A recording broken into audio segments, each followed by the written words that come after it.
Sa mga kapuso natin naghahanap ng trabaho, halos 40,000 posisyon ang bubuksan ngayong Disyembre sa mga job fair site ng Department of Labor and Employment. May mga oportunidad ding makapag-abroad. Saksi si Cedric Castillo. Dahil sa kapansanan, lumaki raw na takot humarap sa tao si John. Pero ngayong kailangan ng magtrabaho. Ang inapayan ko pong trabaho, merchandising o kaya promodizer.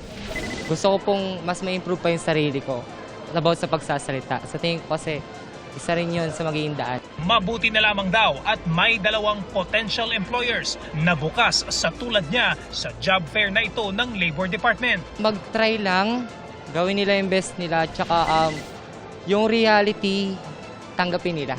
Ang padre de pamilyang si Eduardo naman, pinoproblema na ang panghanda ngayong Pasko. Pero wala pang 5 minuto sa pag-a-apply. He is hired on the spot and congratulations, sir, ha? Galingan mo. Ano yung nakita niyong opening? Delivery helper po, tsaka po helper po, driver. Tapos pag upo ko po, sakto po, natanggap po kagad ako. Ready na kayo magsimula? Ready na po kasi magki-Christmas po, kailangan po ng income. Sa maghapong job fair sa Maynila, 13,000 local jobs ang binuksan. May mga trabaho rin abroad para sa mga gustong maging nurse, chef, physical therapist at iba pa. May one-stop shop din para sa mga government requirements. Kung nakahanda po yung ating mga aplikante, dala na lahat ng kanilang mga documentary requirements at isinalang sila sa interview, nakapasa, hired on the spot sila.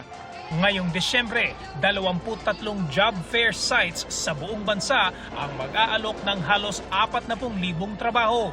Kabilang sa mga trabahong yan ay customer service representative, production worker, sales clerk, laborer at iba pa. Lampas 14,000 job openings naman ang naghihintay abroad sa mga nurse, cleaner, household service at agriculture workers. Para sa GMA Integrated News, Cedric Castillo ang inyong saksi.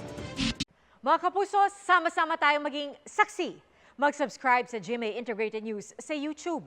Para sa mga kapuso abroad, samahan niyo kami sa GMA Pinoy TV at sa www.gmanews.tv.